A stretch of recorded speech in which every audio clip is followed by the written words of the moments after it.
It's good to get the countdown up and running and get everybody in place, because we are going to be talking to some fantastic guests. We're going to get into some great news. If you are watching this like now, that means you either have notifications on my Twitter, on Englishman SDCC, or indeed you are a subscriber on the YouTube channel and you have your notifications turned on, which is fantastic. You know we're live, which means you can jump in on the comments, let everyone know that we're up and running, and we'll get started in about 3 minutes' time. Something I certainly want to get up again on the screen, as you can see on the right-hand side, is our Patreon supporters. These are the people that basically allow us to keep the lights on, allow us to do the hosting on Flickr for all of our photos, of which Dan Berry is taking plenty at San Diego Comic Fest, and also on the website as well for the hosting. You are the people that allow us to keep doing what we do, and we are so immensely grateful for your support. Thank you so much indeed. The new Patreon supporters list will be live as of tomorrow, I believe. I believe it's tomorrow when the Patreon payment goes in. So we'll for this month. So we'll update this list for next week for anybody who has added to the list, anyone who's joined us. But do spread the word. Patreon.com/EnglishmanSDCC. Like I say, every penny really does go into the site and allow us to do what we do. It allows us to send a little bit of money to Dan Berry to support him for what he's doing at San Diego Comic Fest. Say, for example, our other people who are out and about and support us and write for us. Wherever they go, we kind of throw some money their way as well. Basically, I don't take anything out of that. It all goes to our efforts on the site at an Englishman San Diego, and also conventioncollective.com.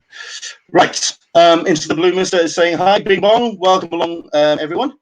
Jump in on the chat box, especially if you have questions for our guests, because we do have Eric and Julia LEWALD, who's going to be joining us to talk about X-Men, the animated series, their convention history, about their relationship with their fans, about Disney Plus, about the series appearing on there as well, and also an exciting new project, a book which they've got coming out as well. So looking forward to talking to them. So any questions you have for Eric or Julia, do jump in on the chat box, and yeah, please, anything that you want to ask them, by all means.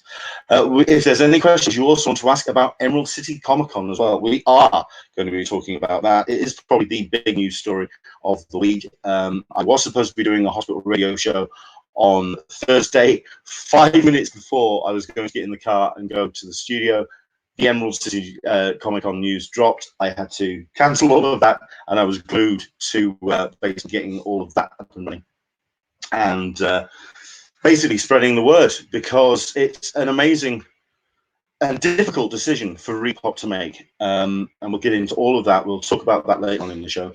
We're also hopefully going to be having a live report from San Diego Comic Fest as well, from Dan Berry.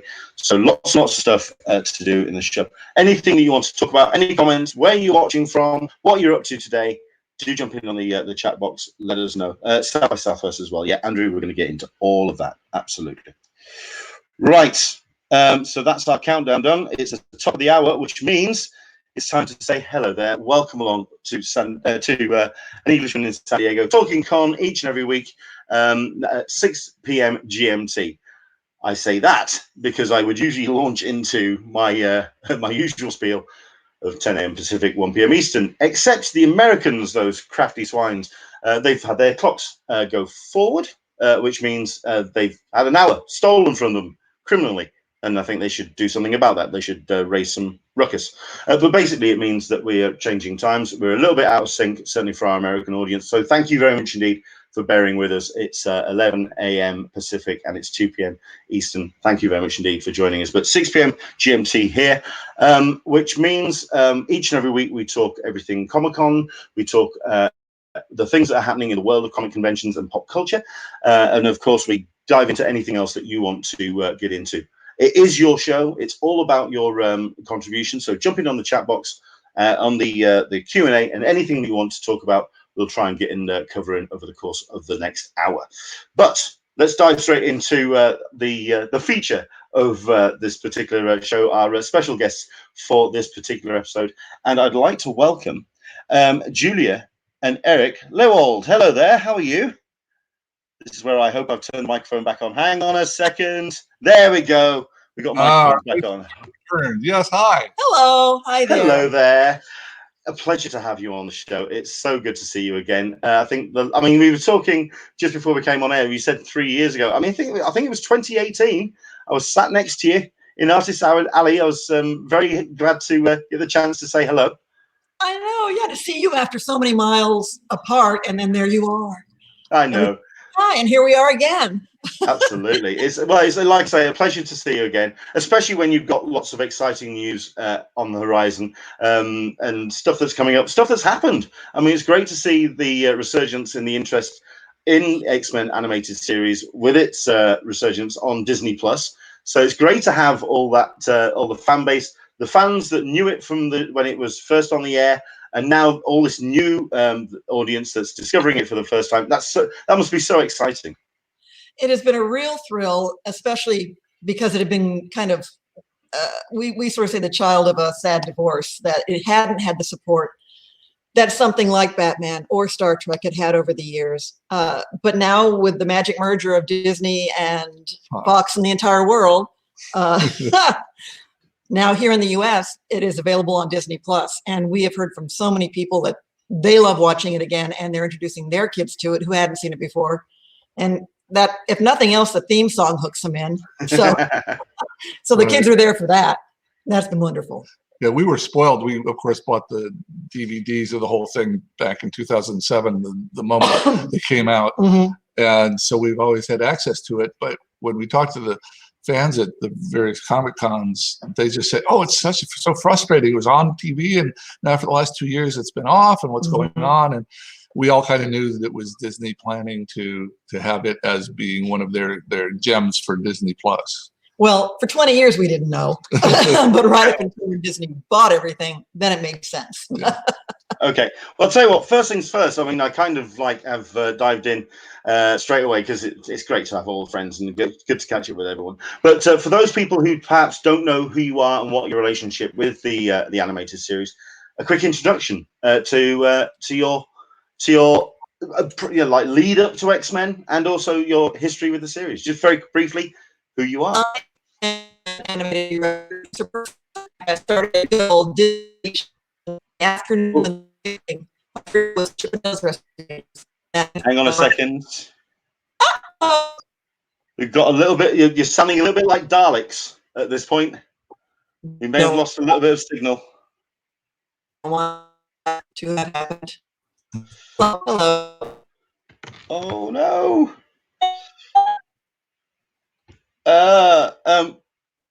Because you've also frozen as well, which is.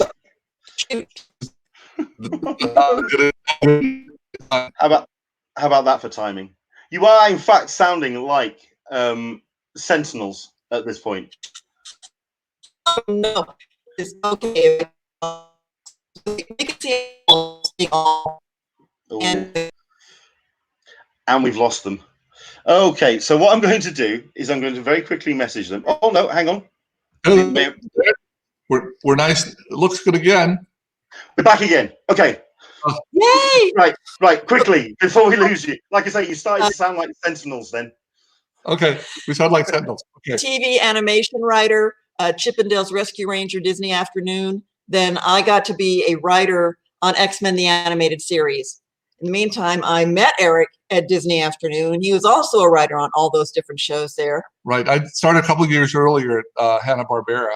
The very first show I ever wrote for out here in 1985 was Challenge of the GoBots, the alternative to the Transformers. If only we'd known at the time. So yeah, 3 years at Disney, and then it happened that when X-Men came up as a show, possibility for Fox. Possibility, they'd been wanting it. This wonderful woman named Margaret Lesh had been wanting to put it on for 10 years, and nobody put it on because no one in Hollywood thought X-Men or Marvel shows would work. They just didn't see that there was an audience for them. So finally, she gets made head of the new Fox studio. She says, "We're going to do X-Men." And she asks her right-hand man, Sidney Iwander, okay, well, who should we get to be in charge of the writing on this thing? And it happened that I'd spent 1.5 years over the past 8 years working for Sidney. And he thought, I fit the show. I didn't know the X-Men. Wasn't one of the comic books I read. But the night before we started, he called up and said, "Guess what? You're going to be in charge of the development of and the writing of the X-Men animated show." And I said, "Oh boy!" So for the 5-year series run, Eric was in charge of all the scripts, all the story side of it all. Right. Neither one of us can draw. That's all a large group of other people who we depended on greatly. But all the stories, the stories that were pitched to me, I was kind of the supervisor of the X-Men stories. And if I didn't like it, it didn't get on the air. And if I did like it, I fought to keep it there. So if you liked an episode, it's on me. If you did not care for one, it's on me as well. And depending on which one, it's on me or not.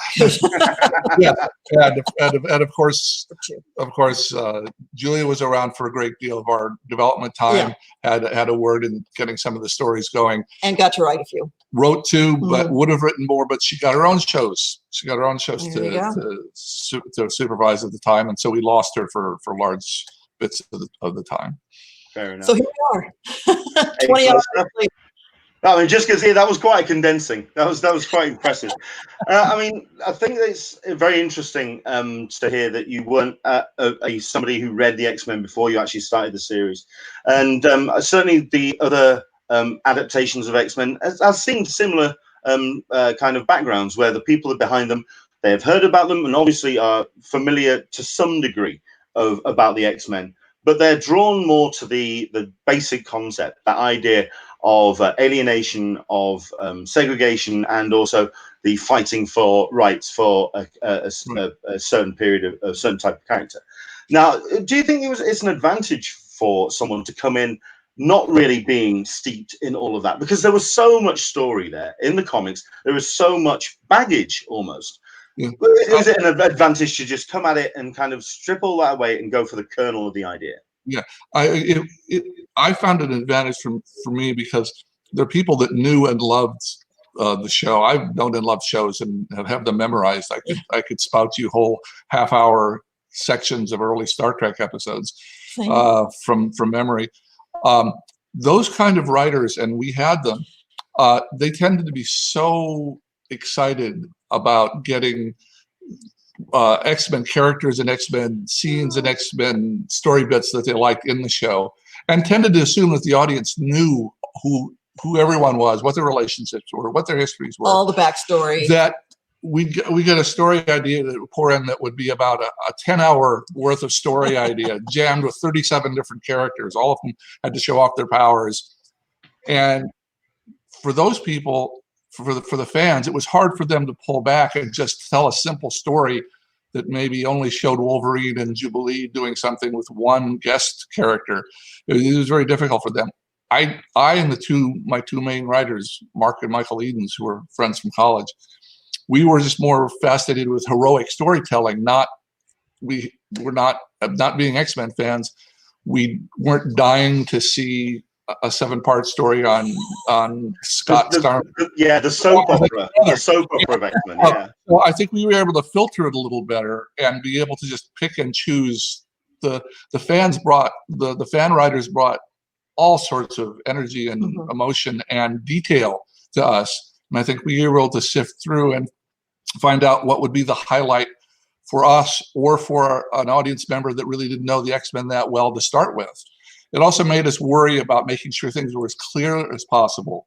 We were told, and this is so hard to figure now, we were told in 1992 by the head of the network, 85% of the people that turn on the X-Men show won't know who the X-Men are, won't know what a mutant is, have never picked up a Marvel comic. You're going to have to make a show that they will understand as well. So that, I think, part of that it helped, I think, that we weren't obsessive before. Obviously, we learned them very quickly, but we weren't obsessive going in. Yeah. Well, I mean, go ahead, Julia. Just approaching it as a writer, we were always told these are stories about people with internal struggles. They happen to have superpowers. How does that play out? It wasn't all, we didn't approach it from what's the biggest, shiniest thing we can explode this week. It was always what's the internal story that can be told with these characters. Sure. I mean, I think it's also testament to yourself and the writing and the way that you developed the show, that you did in fact also like envelop some of that soap opera, that as well as kind of getting to the nugget of the story, you also brought some of that big world of the X-Men to the episodes, and I think that really did make the animated series stand out amongst the shows that were out there at the time. I mean, what was the reaction to from the fans once the show came out? Were they just glad to see an X-Men series on the air? It's hard to realize, but if you go back, way back to 1992, and you ask folks, name me 5 superheroes, they could give you Batman, Superman, maybe Wonder Woman, probably Spider-Man, and then it would kind of like, I don't necessarily know.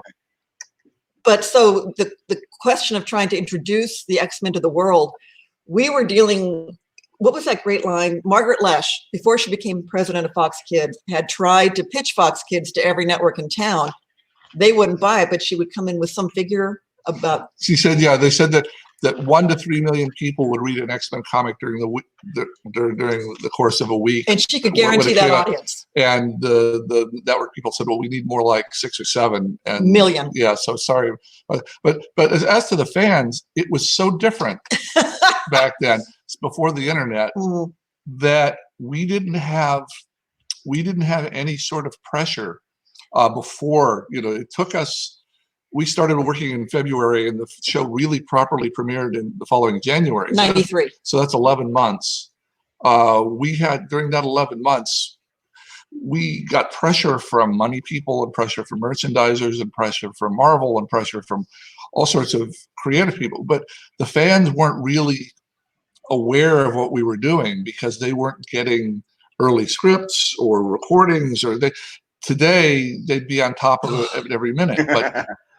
But so we had the absolute luxury of doing the show we wanted to do, and then seeing what their reaction was. And within a couple weeks, in January, it was the #1 show on TV. We were really not expecting that. I mean, we had all been let go. Every one member of the creative team had been let go because the network thought, well, this is going to go 1 season and die. That's right. And so when it got this immense response, they of course had to scramble and hire us back. Not everybody was available because everyone had been out looking for new work. We've been working on other things for a few months, but it was a bit of a shock. We thought we'd done our best work, but you never know if audiences will respond or not.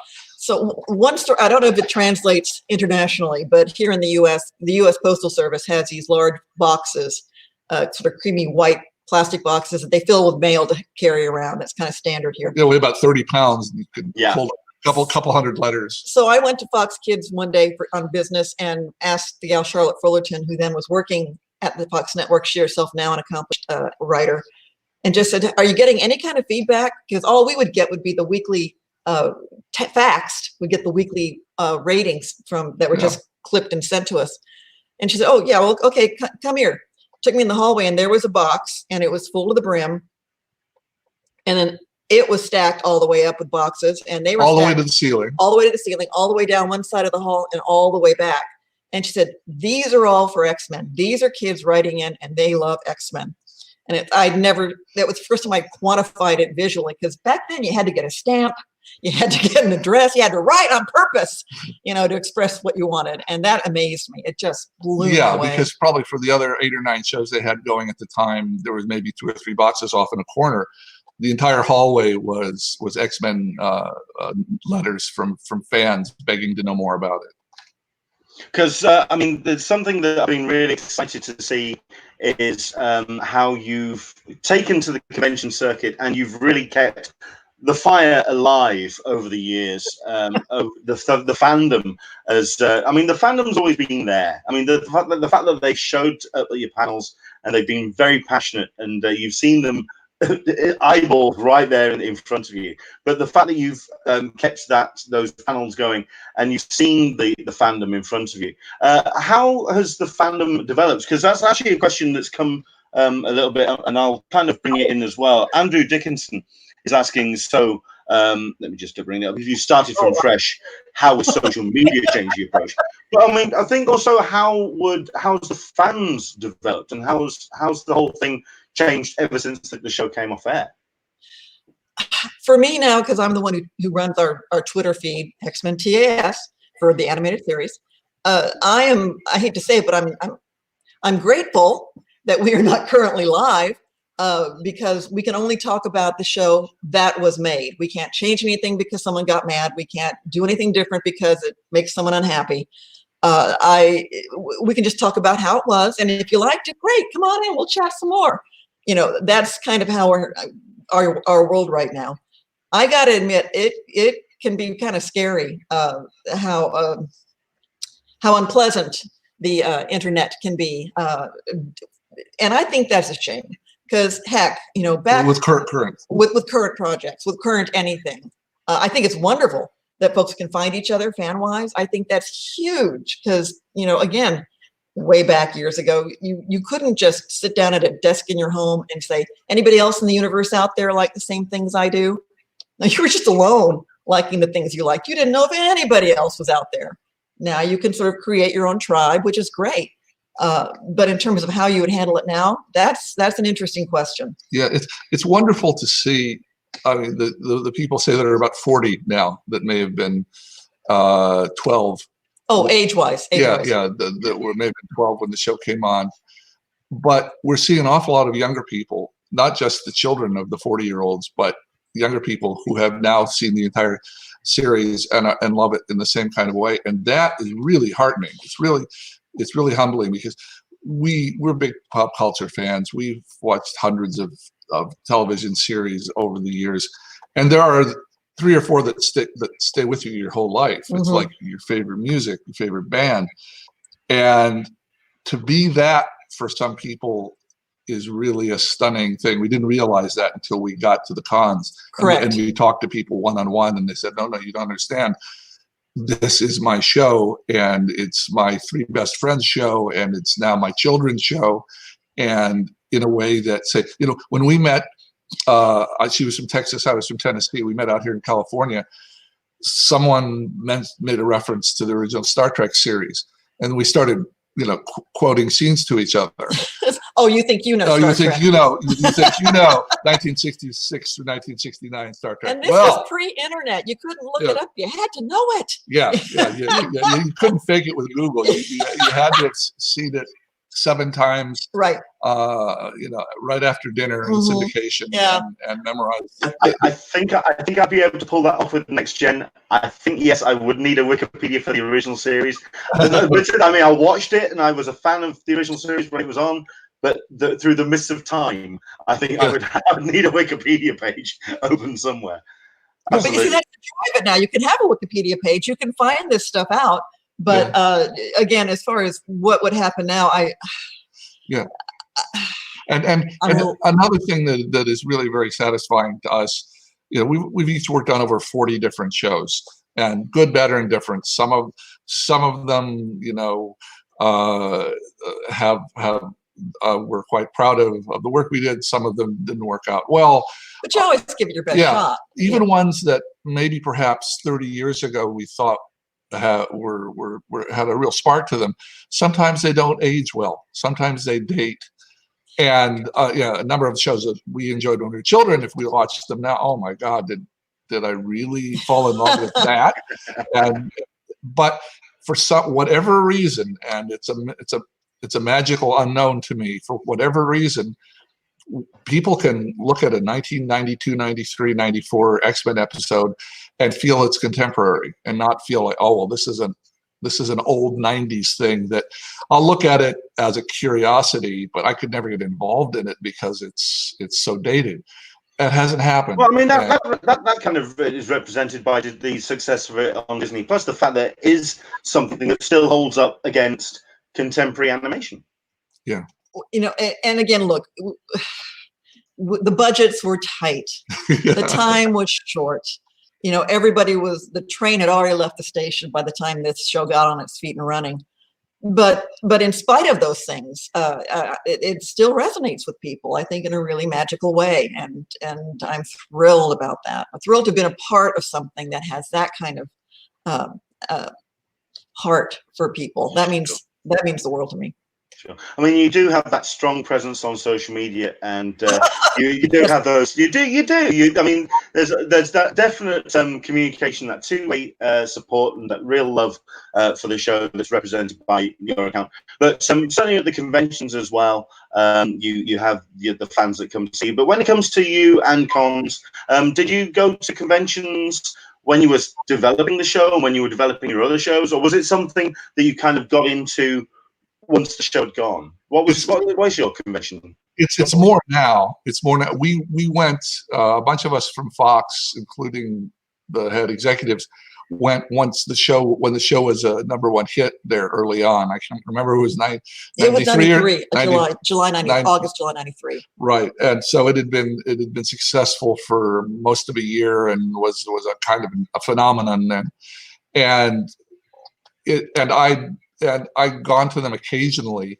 to enjoy other shows, like, because San Diego was not that far from LA, and it wasn't as overwhelming an experience back then. Yeah, and we're fans. But we're not huge. We hadn't been big con goers until we realized it was about to be the 25th anniversary in 2017. 2017. And I was in the middle of writing the book about the making of the show, and realized that would be a it's one thing just to say, well, we got a couple writers and a couple artists from the show, we'd like to talk about it. Okay, well, that's interest level 1. But we also have a definitive history of the making of the show here, where we interviewed 36 people and have lots of like fun art in it and whatever. So we had a kind of hook for the cons, because going to cons can be very expensive, as you know, and having them fly 2 of us out and getting us a table and getting us panel time, that's really pretty much the decision of the con organizer, who decides, well, will there be enough people to buy enough tickets to justify the expense of bringing Eric and Julia out? So yeah, we're not artists. We can't sit there and draw you a brilliant sketch in a few minutes. Yeah. We don't have that skill. Right. And well, I mean, the crowd still show up. I mean, they come to the panels. Absolutely, they come to see it. Oh, they did. There was wonderful at WonderCon. We didn't expect this. We usually have panel rooms of 200 or 300 people, and then at WonderCon, was it a year ago? 2 years. 2 years ago. They said, "Oh, come on, I have room 3, whatever." Okay, fine. And it was 1,700 people, and it was full. It was standing room only, and it was last day. It stunned us. And so that sort of reaction, that sort of love for the show, because all you have to do is turn on the opening credits with the music, and the entire place comes alive. And we could have been anybody almost, as long as we started the show with that. But it is, there have been great affection coming out of the fans, and to be honest, in 2 years of doing this pretty consistently, about once a month, we haven't had one squirrely, trollish question from the audience. I know it's hard to imagine, but we haven't been beaten up by people that want to, why didn't you do it this way? It's been like you said. I mean, number one, you said that. I mean, it's in stone now. It can't be changed. It can't be done. That tickled me. I liked that response. I liked that answer. But it doesn't make so much sense. What are the kind of questions that do get asked the most at panels? Usually, who your favorite characters are and what your favorite episodes were and why. And is there something you weren't allowed to do? Yeah. Right. Okay. We can answer that one here if you're interested. By all means, go ahead.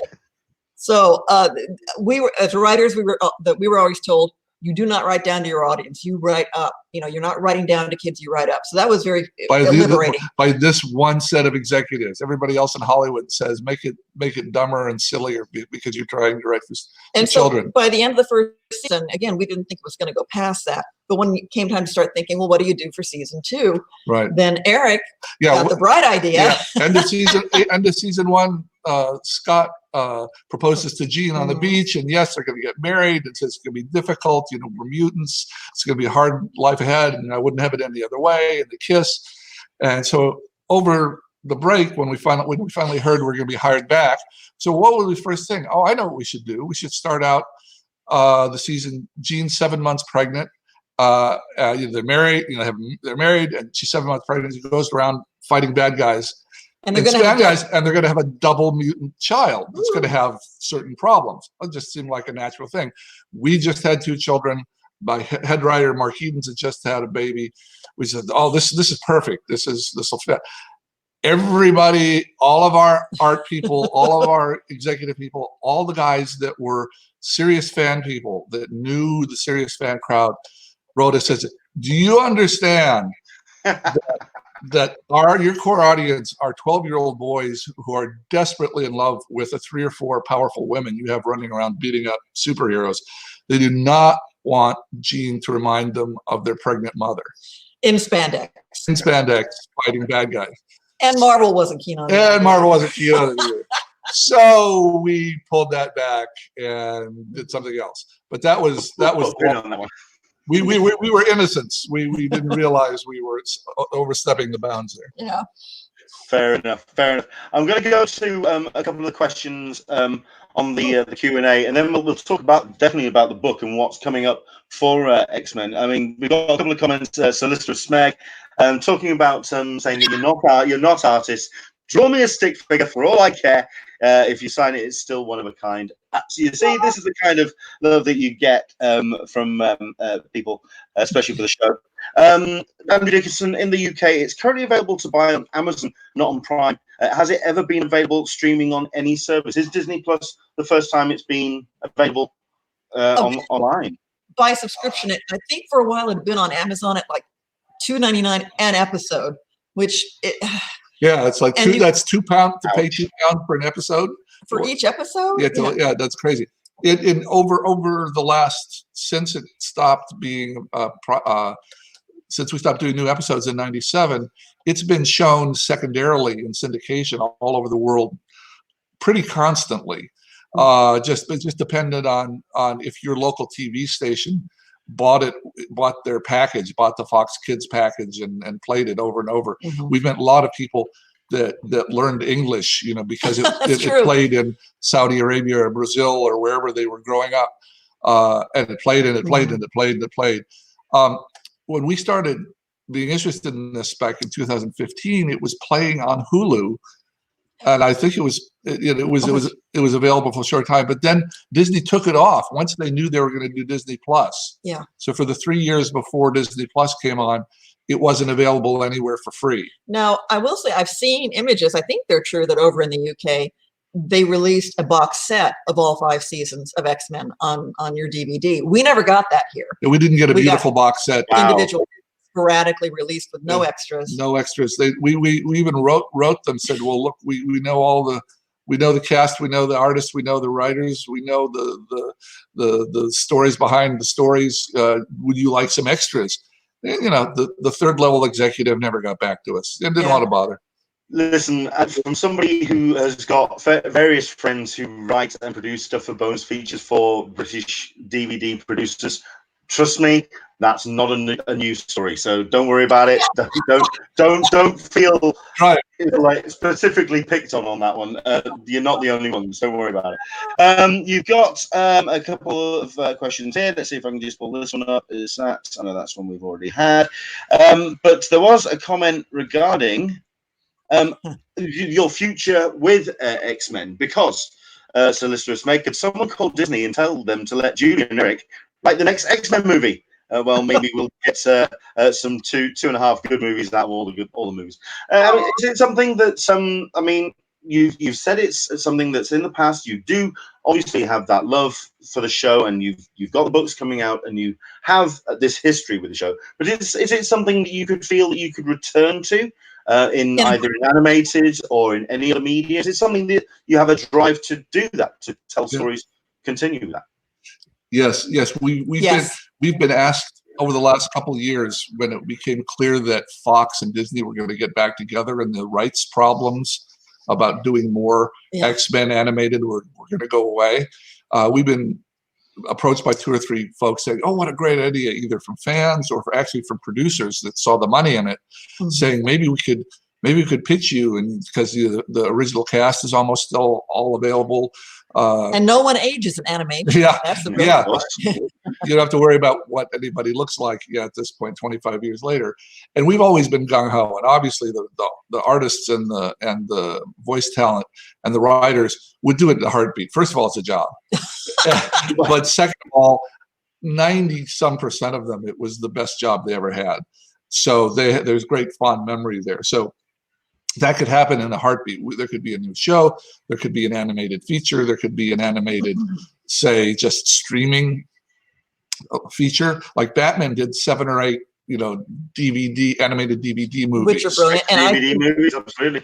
The latest Spider-Man movie was just amazing. Yeah, we both agree that the best theatrical Spider-Man movie of the last 25 years is the animated one. Oh, yeah, into the multiverse. Yeah, and so there's a great fan market for that. We'd love to do it. Hollywood kind of progresses from generation to generation, and the new people in charge, say in their 30s, that are making the decisions about who writes and does what, have the people they work with. Like when I got the opportunity X-Men, and I was in my 30s, I didn't tend to think immediately of, say, 60-something writers that might have done something brilliant earlier. I probably should have called up Star Trek writers from the original show. I should have done, and said, "Are you available do you know the X-Men? Are you available?" But so I think we would love to do that. We've told our agent we'd love to do that. But I think the practical nature of Hollywood is that new people like to make their mark. Well, that's and true. They like to make the mark with the people they're the most comfortable with. But we're happy to work with you. Yeah. I'm also reminded of the Douglas Adams quote as well about the Hollywood machine of making a movie, which is the equivalent of getting a piece of raw steak and having somebody and cooking it by having a person coming in and blowing on it, and then just having a cue of that, and that's how you make a movie. That's how you cook. That's how you cook a steak in Hollywood. So I kind of the machinery of it, the whole thing. So absolutely. Now you had the book 2 years ago, which was previously on X-Men, which was a big success, and it certainly helped as part of the whole continuing of the fan base of the series. Yeah. Eric, I wouldn't have written it if she had kept on just saying, "Oh, come on, who else will just get forgotten?" Well, that was the thing, because Batman was having its 25th anniversary celebration as an animated series. All these anniversaries were coming up, and poor little X-Men, dear little X-Men, there wasn't a studio or a corporate presence behind it that was going to celebrate that show. It came of age at a time when we got every script, we got every storyboard, we got all the notes, and we shoved everything above our garage. And it's like, it's still sitting there. No one else has this kind of access. So I kept poking him until he just said, "Okay, I'll do it." So he wrote this. I'm starting to see a pattern here. So did this, and this again has been for us a wonderful way to reconnect with fans and let them know things that truly no one's had a chance to talk about before. And we got to reconnect with people we'd worked with that we felt so close to, and even meet people. People don't understand. On modest budget television, you work so quickly. We'd write the scripts, we'd hand them off to the art people, and they'd do the storyboards, and they'd hand them off to the voice people, and they'd do the voices, and they'd send them off to animation, and there'd be this assembly line of 8 or 9 different locations. And then one day we'd wake up and we'd see our episode on TV. But we had never spoken to the cast at all, ever. Wow. They were all in Toronto, and we never got a chance to see and it was just a case, they needed so many scripts so quickly that there wasn't time to write a script, enjoy it, sit down with the cast, ponder it, go over with the director, There was no money to try say a few that's different not there. things, you know, do a day of rehearsals. It was just, here's a script, what's your hurry, get it done, and now we need 75 more. But because of your book, you got a chance to reach out to Yeah, talent, and we got to know them now for the first time in our lives after 20 odd years. Yeah, and hear about what it was like from Yeah. their point of view, which is fascinating. was a bit eye-opening. You only see a certain percent, even if you're the showrunner, quote unquote, you only see a certain percentage of what's going on. And talking to all the different bits of crew and artists and cast really opened my eyes to a lot of things. Yeah, I can imagine. But so that book previously on X-Men, really, like I say, great book. What you are bringing out for 2020 is a whole new book project. What's new with this book? What's the difference with this one? Funny you should ask. Yeah, it's completely complimentary. This book was 210,000 words of history and anecdote and who saved the show from Crisis A and what it was like voicing Wolverine and all sorts of personal things, and it being a fairly low budget publisher and without Marvel's backing, there's no color art in it whatsoever. What little bits we put in were, say, storyboard panels. And but so this was the history of the writing and the making of the show. This is the personal history where everyone in the show opens their hearts about what it was like to make the show. Called previously on X-Men, the making of an animated series. And what right and what went wrong. The new one is a coffee table book. It's an art book. Oh, it's gorgeous. And it's larger. Gorgeous. It has Marvel's participation from the beginning. Marvel reached out to us because of Eric's work on this book and said, "Are you interested?"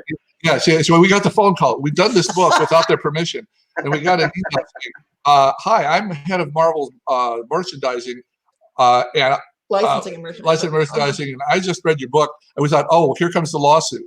Yeah, shut it down. Shut it down. And they said, no, everybody in the office loves it. We just think that now that Fox and Marvel are getting together, we should do the big art book that you couldn't have access to the art. Oh my God. So that's what we've been doing for the last year.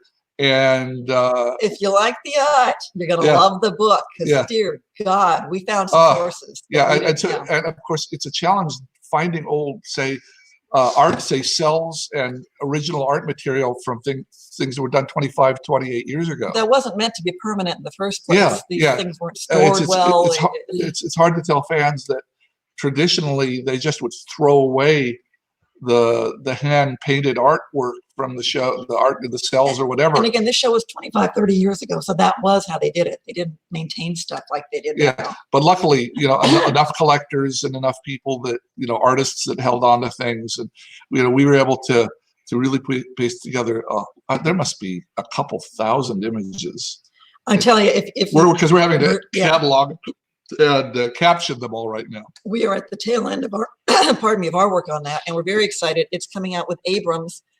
You can look for it on Abrams Books website, or you can look for it on Amazon. And currently, X-Men: The Art and Making of the Animated Series. It's us, so some of the stories are the same not the same stories, but we're telling the same story about the making of the show. Yeah. But this is a completely different angle on it, and it's just it looks amazing. Maybe has 10% of the amount of text the previous one did. Right. And this is more focused towards what was it like to have 300 pounds of art material that you have to send over to Korea and hope it all gets put together properly. And how do you take a design that's static on a comic book page and then turn it into something that plays on an animated TV show? All the major artists, Will Mineo, Larry Houston, Rick Hoberg, Frank Brunner, Frank Squillace, Mark Lewis participated in this, and it's just amazing. And we talked to them about their work, but also 3 of them gave us original material. Larry Houston, producer director, and Rick Hoberg did the 2 covers, the front and the back cover with the new original X-Men art. And Will Mineo did a splash page of new art as well. So who was like the guy was the supervising producer and kind of father of the whole project. So there's there, besides being lots of wonderful stuff from 25 years ago, there's new original material from the people that were responsible for it. And there's some stuff that hasn't been seen since the show ended. It's been hiding in boxes, and we found it. So beautiful, beautiful. How far is it away in production in terms of actually? Have you actually had one in your hands yet? We have an electronic file of what we believe is the final polished manuscript. Not the same. Release one in your hands. They're releasing it. The actual proper release of it is going to be at the New York Comic Con. We believe October 20th. October 20th, 2020 is the day. They hope to have hardcover books of it a couple months before that. Crossing fingers. Yeah. So that and it all. I mean, good luck with your hand luggage, by the way. Virus would be a problem. They're printing it in China. Okay, that's fine. We'll just keep talking. But but coming out in October. Pre-order available now on Amazon. Yeah, they're already pre-ordering on Amazon. Through Avonsbrook, and that just came out a week ago. That news just got announced a week ago, and we're so excited. The response has been so positive, and fans have been so excited. So again, so positive about it. So that's been thrilling. I mean, like I said, if you enjoyed the show, you're going to love the book. Yeah, and look up online Abrams Publishing. I'm aware of their work. I mean, they've done some amazing work. Marvelous. Pop culture books. So. We live at a different age. Not many folks have coffee tables anymore. But go out and buy yourself a coffee table to put this book on it, because that's what it's for. Well, I think that's a really exciting thing about that, because I mean, we talk about the death of print. We talk about everyone's reading stuff on tablets, fine, but to have something like that, and to have a physical, like I say, a hardback, which is something which really celebrates something like X-Men the animated series. I think that's just it must be so validating for all the hard work that you put in back in the day, and also just kind of like the groundswell of fandom over the years, just to have that as not as like the bookend of the whole thing, because let's say it, the story's not done yet. Let's go with that. Let's go with that. But for now, this chapter, to have that thing there, I think that's just absolutely amazing. We're going to support it on the site, absolutely, and looking forward to seeing it. I'm really looking forward to seeing this thing print. Really am. Fantastic. And hey, in your neck of the woods, any cons over there you'd like to talk us up to? We'd love to come see you over there someday. Listen, I have been doing my best on that quarter. Trust me, I'm working on it. I really am. So yeah, that's fantastic. We've got a couple of comments on the chat. I mean, we kind of covered this. Could you write an animated movie now with great feedback? Yeah, we've kind of covered that. Absolutely. Would love to do that. Would love to. Absolutely. Yeah, sure. So let's just if I ever get married, I'm playing the X-Men and Red Dwarf theme song at my wedding. That's a requirement. That's a double checker. Yeah, no. My ringtone when Eric calls me is his theme song. I mean, come on, and and I see another comment here saying, "Well, good luck with that," and I'm saying, and the person responds, "Well, if that's not what my fiance wants, then it's not the right person." And I agree. I agree. Yeah, absolutely. And we've got Andrew Dickinson's always really great with some really good, solid questions. Okay. Big questions. So, what was the turnaround of the animation from sending off the artwork to getting the animation back? And this was done in the early 90s, yeah.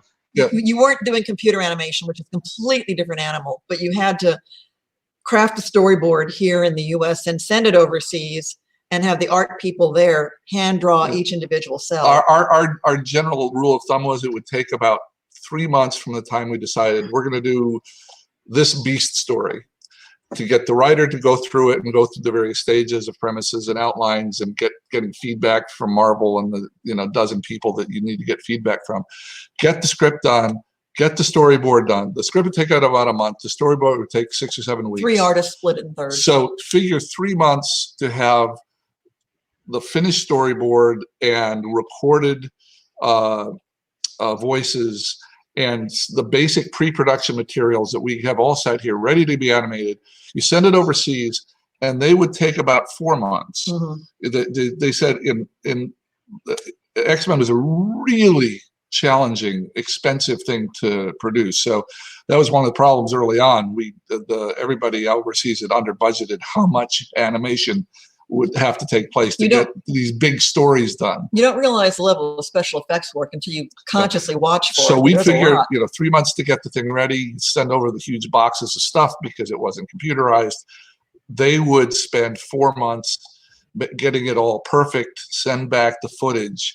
And then there was a little bit of a post-production time when we had video editors trimming a little bit, layering in sound effects, layering in music, that sort of thing. So maybe a month there. So like 3 months, 4 months, 1 month to see the finished product. We'd basically figure about 8 months from the time we started writing on a script, we'd see the final product. Wow, excellent stuff. Thank you very much for that question, Andrew. I think we'll just, I mean, he also just pointed out this as well. I mean, this is the kind of thing that Andrew just kind of spot about the whole business of the DVD set over here in the UK. He's just checked, £199. Yes! That's not cheap. That's not cheap. However, that being said, we can now see it in nice, beautiful high def on Disney Plus. Comes out over here in March 25th, I believe. It's available in the States. We can enjoy X-Men, the animated series. It's a joy to have it and available on a streaming service. It really is great to have it. It's great to have it back. Let's go with that. It's great to have it back. Yeah. Brilliant stuff. Thank you so much indeed for coming on and talking with us. It's just been a joy. It's been an absolute joy. Thank you, Julia and Eric, where can people see you at conventions down the line? Because what have you got lined up in the next couple of months? We are not at San Diego Comic Fest this weekend, although we've been there before. And wonderful people. We will be in San Diego though the week after. I'm looking at my calendar, the 21st and the 22nd. For San Diego Rocket Con, which is a smaller, more intimate kind of thing. And then after, we're still in the process of finishing up the tail end of our work on the book in like the PDF file form. So we still got to get that done in advance of the October date. But so this coming 21st, 22nd in San Diego is a for sure deal. Yeah, but beyond that, we've kind of held back making commitments this year. We're not quite sure. We know about New York. We hope. October. Fingers crossed. Yeah. Well. If they hold New York Comic Con, we'll be there. I'll be there. Well, we're going to get into that conversation next. So yeah, we believe that Marvel and Abrams, they're planning to have a presence at San Diego in July at the Comic Con. Whether we're a part of that or not, we don't know we yet. May be, and we may be a part of that as a kind of an early promotion, like a promotion of the book, like maybe having some artwork from the cover to get people's interest for October when the book becomes available. I can't see why not. I can't see why not.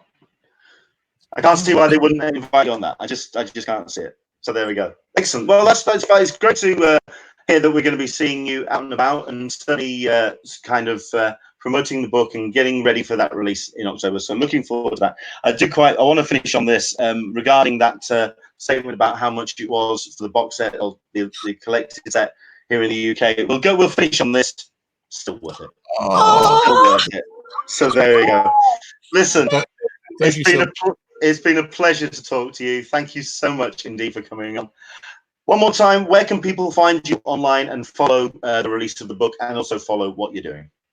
On Twitter, we are at X-Men TAS, which has been my abbreviation for the animated series to make the distinction. So X-Men TAS, which is also from Star Trek TOS, the original series. That's my we have a website that is undergoing massive upgrades and renovations, and that is xmentas.com. And we are on Instagram, not nearly as much as we should be. And we have a page on Facebook, previously on X-Men. So please find us. It's the more the merrier. You know, and then the book's available on Amazon. It's also available from the publisher directly. If you get it from the publisher directly, well, it's difficult in Europe because it's or outside of the U.S. because it costs so much. But So, through Amazon Print on Demand, you can get copies Yes. in overseas of previously on X-Men. I'm coming to the States and buying mine. Woo! I'll come over and get mine. If it means me coming over to the States and getting my copy, I'll come to the States and get my copy. We'll do that and take you out for a cup of something. All right. I am down with that. Excellent stuff. Julia and Eric, thank you so much indeed for your time, and congratulations on the book, and congratulations on all the celebrations with X-Men on Disney Plus. Thank you very much indeed for coming on. Thank you you. later. Wow, that was awesome. There you go. That was Eric and Julia. Do check out X-Men on Disney Plus, because it is a great series which still very much holds up. I mean, we're talking about the special effects and the way that the series kind of develops with its animation style. It just looks amazing, and I'm looking forward to seeing it certainly on that high def setup. So there we go.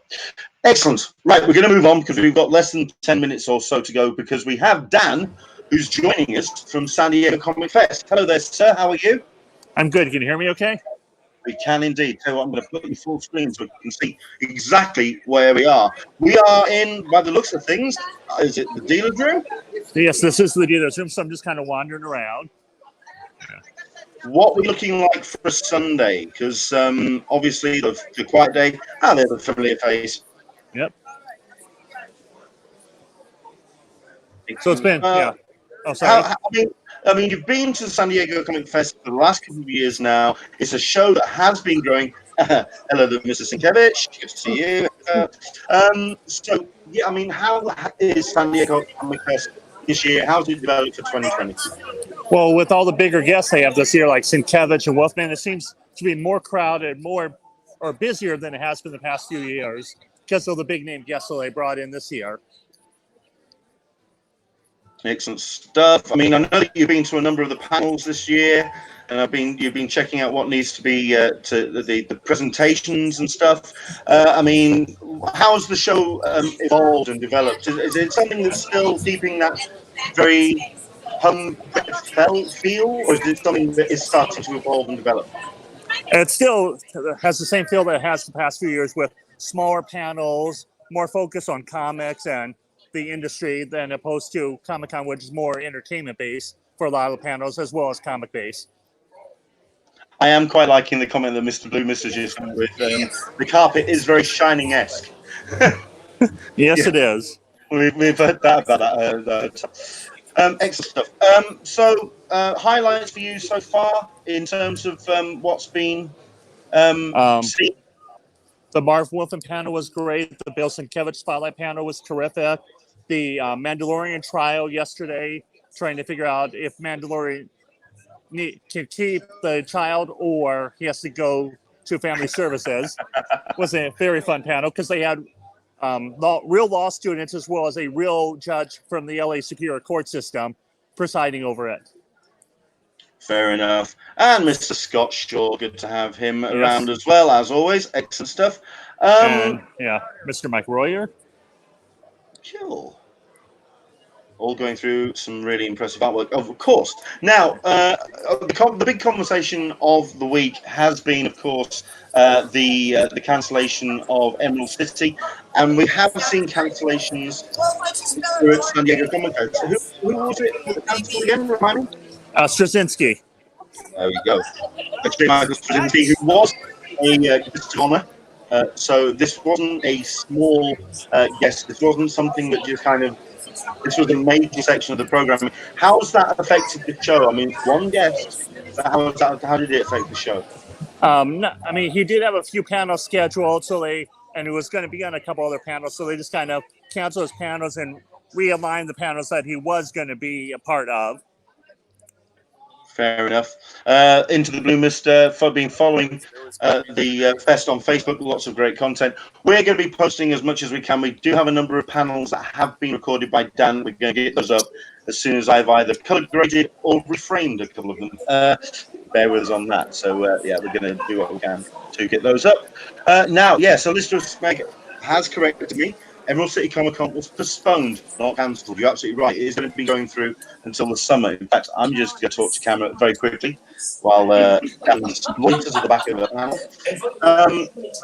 We are, in the next couple of weeks, going to have an interview with Mike Armstrong from Repop. He's going to be talking about the postponing. He's going to be talking about that decision that Repop took to postpone Emerald City Comic Con.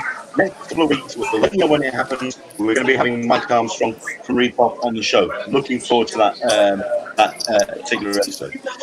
But yeah, has it been a topic of conversation at Comic Fest? Is this something that has been lingering in people's minds, or is it a case of let's just get on and enjoy it? It has been brought up. Yeah, like a couple of the guests here were planning on going up to Emerald. Sienkiewicz was planning on going to Lake Como in Italy, but that whole area is now in quarantine. I think they said they're quarantining like 27 million people. Yeah. Yeah, and Lake Como is right in the middle of the quarantine area. Yeah, I'm kind of following that situation very specifically because the situation in Italy is just insane. Dan rugby tackled Bill Sienkiewicz, wrestled him to the ground, and get him to come on the hangout. Listen, we are doing our best to get Bill on the hangout. I swear it's coming. I promise you, it's coming.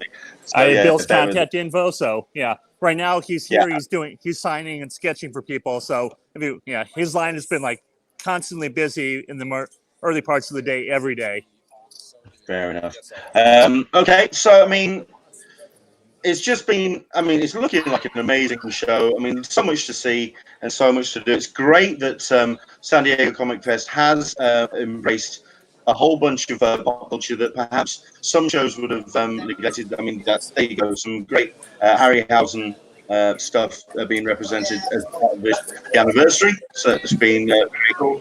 And they're actually going to auction those skeletons off. Oh, wow. Okay, fair enough. In terms for highlights so far for yourself, because you've been there all weekend, can you pick two off the top of your head, highlights just for yourself? Sketches and the Sienkiewicz spotlight panel. Excellent. Well, I mean, that, like I say, that spotlight panel, hopefully we're going to get that up in the next couple of days. We're going to get that color graded and reframed, but looking forward to that. I mean, you're blitzing around this at the moment. You're trying to, I mean, I think we need to slow down, get your breath back. Okay. Max, can you swing the camera around to you? Let's get a personal take on this whole thing. Because it is a show that is, I mean, the thing about San Diego Comic Fest for me is that it is just such a personal show. It's a small, intimate con, and it is about your own relationship with the things that you love. That's what I love about San Diego Comic Fest. That's why I'd really love to go. For yourself then, Dan, what has been, I mean, it's just been something that has been a great show for us to follow online, but for yourself, what's been the emotional connection with the show? Emotional connection? Yeah, I mean, is there something that you? I mean, do you love this show? Do you like it? I do. Yeah, I do love it. Yeah, I mean, it's a local show full of great talent, both local and non-local, with local now, as well as some veterans from the comic book industry like Donna Barr, Roberta Gregory, are both here. We're kind of losing you for a bit. Yeah, I think we're kind of losing you because I think the signal as he gets deeper and deeper in the hotel. I mean, I think the reason why I brought that question up is something I'm going to bring up a lot at, when it comes to interviews, is the fact that it's about that connection and really kind of not just attending these shows because we feel like we have to. We're attending these shows because we love it. Did you just pass Mr. Sharp there? I didn't see him, did I? I don't remember seeing him. I recognize his frame. He's in there. He's out there somewhere. Yes, Liam Sharp is in at the Comic Fest this week. That is, yeah, he's a top bloke. There we go. Yeah, I talked to him yesterday. Okay, I mean, Go on. Oh, sorry. I told him yesterday he loves the show. He loves coming out here for it. And I did pick up a little sketch from him, which I showed you. Yeah. Okay, I mean, we've got this comment from Solicitor Meg. I look at Emerald City's Comic Con's normal convention center. The only summer weekends fully opened are first weekend in July and the weekend right before San Diego Comic Con. So it might be bad for people wanting to go to both. I appreciate that, but I think Repop, I mean, it's like the comment that Andrew Dickens said. Repop were in a no-win situation. They really were so stuck on us. Like I say, we're looking forward to getting Mike Armstrong from Repop on the show. So there we go. Right, listen, Dan, we're going to let you kind of enjoy the show and let you enjoy San Diego Comic Fest because I mean, even the Sunday is quite a packed lineup. So we're going to let you get off and enjoy it. But it's Cool. looking busy. It's looking positive. Everyone's looking bright, which is great. I mean, no one's kind of looking in a down kind of sour mood. So it's good to see that everyone's kind of like getting through the weekend, as it were. Very much so. Excellent stuff. Okay, listen, Dan, we'll let you get off. Enjoy the rest of the show. Thank you very much for giving us a bit of a glimpse at San Diego Comic Fest. But we'll let you get off and enjoy the rest of it, mate. Cool, thanks. Okay. Take care. We'll see you soon. Bye. So there you go. Dan Berry has been bringing us a lot of content. He's been taking loads of pictures and he's been filming a lot of the panels. Like I say, going to try and get those up in the next couple of days. Really wanting to share with you the Sienkiewicz Spotlight, the Liam Sharp panel. The guy's always a good draw. He's a good fun panel host, panel subject. And you got TJ Shelvin as well, who's the panel host for a couple of the shows at Comic Fest. So the guys, they know what they're doing. Right, so there you go. I'm being pestered by a cat that I think wants to get fed. So I'm going to get off and let you enjoy the rest of your Sunday. The highlight of today, obviously, was that great chat with Eric and Julia. I hope you enjoyed that. Really appreciated them coming on the show. And yeah, that's the kind of thing that we want to try and bring you more of as we get closer and closer to San Diego Comic Con. We do have some great guests lined up, and we'll try and announce some of those in the next couple of days. Yes, we are looking forward to getting Bill Sienkiewicz on the Hangout. He does keep saying he's going to look at his calendar. We'll see what we can do about that. And Billy Tukey as well, wanting to talk to him. That's going to be a slightly different conversation. I want to talk to him about some big picture stuff, especially when it comes to the comic industry. So Billy Tukey, hopefully going to get him on shortly. This is a good point, and it's a comment from Toby Tolino, hoping WonderCon isn't going to fall victim to Germophobia 2020 like Emerald City Comic Con has. Right, I do want to cover this very, very briefly before we do wrap up. Coronavirus is the big disease du jour. It's very much a thing which is being covered certainly by the world media and exploded out of some very serious proportions. When you see headlines of supermarkets with toilet paper being hoarded by people, the fact that you're seeing hand sanitizer going up by 600% on Amazon, it's just a ridiculous situation. That being said, we can't underestimate the seriousness of coronavirus. The thing about it is, at the end of the day, when it's contracted, it doesn't have any outward symptoms. A mild cold for most people who have it, but for the vast majority of the major symptoms of coronavirus, because it's not just a cold, it is at the end of the day a bacterial virus. It means that it's the stuff that can affect those with underlying symptoms and the elderly. This is a serious problem for a planet which has a population control problem. This could be kind of the cull, and that's a bit of a serious thing to think about. This is your parents, this is your grandparents, but we could be bringing that to them by going to shows like Emerald City, and this is why the gatherings of large people have been curtailed. It's the reason why it is a serious threat. You look at the graph when it comes to contracted cases.